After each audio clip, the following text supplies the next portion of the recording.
Welcome one and all to another TheKillerNacho Wi-Fi battle. I have a battle here against Topcat, I think 720. Sorry if the numbers are wrong, if just leave a comment, because I couldn't remember at the time when I did this. Oh well, anyway, this is a NU battle, which is always pretty fun, and there you guys can see the teams, and let's go ahead and get into it. So yeah, in-game name is Umbro, which, you know what? Yeah, sure, why not? Okay, so he leaves at the Bafoulant, and yeah, I just leave a Sandslash. I'm not really sure what this thing's going to do. I'm just going to try to set up my rocks. He does have quite a few Pokemon weak to Stealth Rocks, so it's just a good thing to set them up. He goes for a Head Charge, which is Bafoulant's signature move, and a powerful stab attack. As you can see, it does quite a bit to my physically bulky Sandslash, but yeah, doesn't kill me, so that's at least good. I'm going to go ahead and switch out into my my Galurk, which is a cool Pokemon, but he actually reads that like a book going out into Miss Magus, which is not very good for me. Obviously, I do not want to take a Shadow Ball on my Galurk.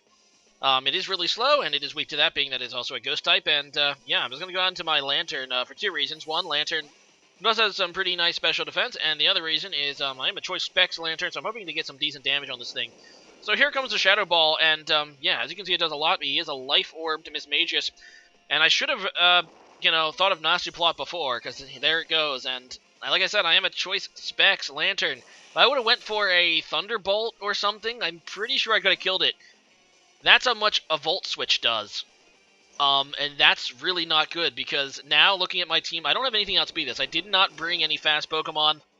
Kind of the downside of, you know, just throwing together teams on a spot. But, yeah, the only good news is this thing has Life Orb, so it's gonna, like, kill itself eventually anyway. I go into my Frogadier, which is a pretty neat under-evolved Pokemon that I wanted to bring. And I go into Hariyama thinking maybe, you know, maybe it has Magical Leaf or something, I don't know, and I'm trying to bait it so maybe not lose everything. But he goes for the Dazzling Gleam. I think he said that he forgot that Frogadier is not a Dark type yet, which ended up working out for him there. So Hariyama is dead. And I just go into Sandslash, figuring, okay, Sandslash is half dead. If I'm going to lose one more thing, it might as well be this thing. And, yeah, I just kind of got destroyed there by one of my favorite Pokemon, Miss Magus. So it's good to see Miss Magus do well, but now I'm down 5-3, and need to come back. He goes into his Rapidash here, which is a cool Pokemon, as I go into my Frogadier, and I'm afraid of the Wild Charge, which these things can carry, so I do switch out, and I go out into my Galurk. Kind of, like I said, trying to predict the Wild Charge. Once again, for the Mega Horn, I guess, thinking I'm a Dark type, but yeah, I resist that anyway. Not quite as good as if you would have used Wild Charge, but I still resist that, so that's not bad. I'm going to go for the Choice Banded Drain Punch because it hits his entire team, especially this Avalugg, pretty hard. Avalugg is a Pokemon with a lot of physical defense, obviously, but this is super effective. It is Choice Band, and it's going to get me some HP back. As you can see, looking at that damage, I'm thinking maybe a 2-hit KO, but it's kind of iffy. He does have the Rock Head, so he's not like he's leftovers. I end up getting the crit on that second one. Like I said, I think it would have come down to min-max damage, but the crit definitely seals it for me, and I'm able to take this thing out, which is pretty nice. Although I'm not really sure what it could do to me anyway, but still, they're very, very good for me. He goes into his Jinx, which is a funny little Pokemon, and obviously I do not want to stay in because pretty sure a stabbed Ice Beam is going to kill me. So I go into my Frogadier, predicting the Ice Beam, and yeah, he does go for it.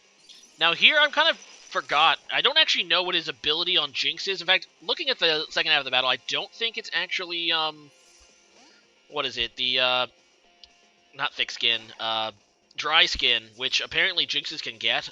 I'm just going to throw it out there. That's the reason I go for the Hydro Pump.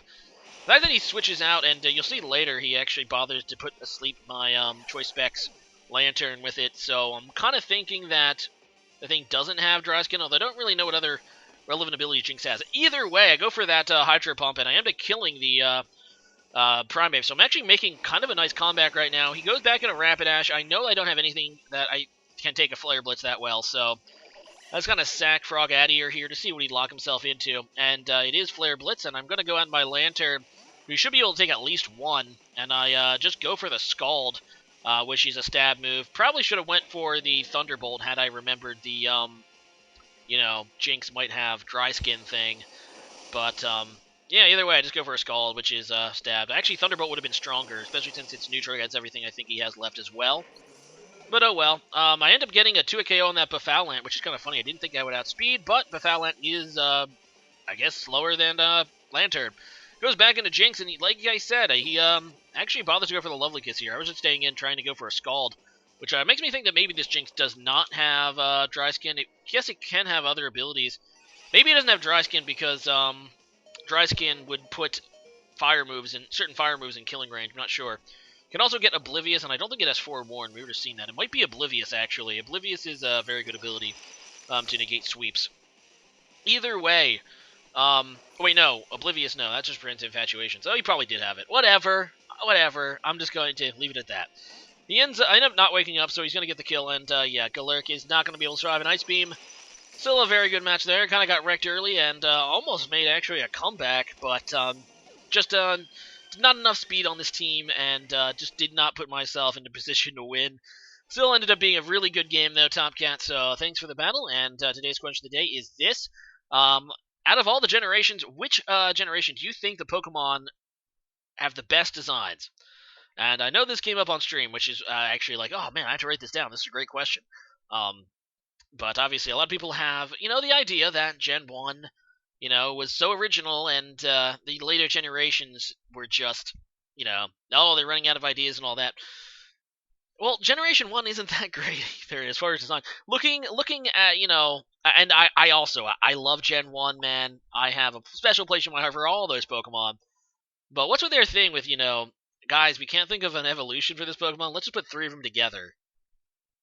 Overall, I think the best design generation is Gen 2. I think pretty much all Pokemon in Gen 2 are pretty strong designs. I don't really hate any of them, I think. They are... I tend to think Gen 2 is just an excellent expansion pack to Gen 1, and everything looks like it fits. He doesn't get into any weird stuff like, Gen 3 onward, in my opinion. But you'll have a comment about that, and see you guys next time. Later.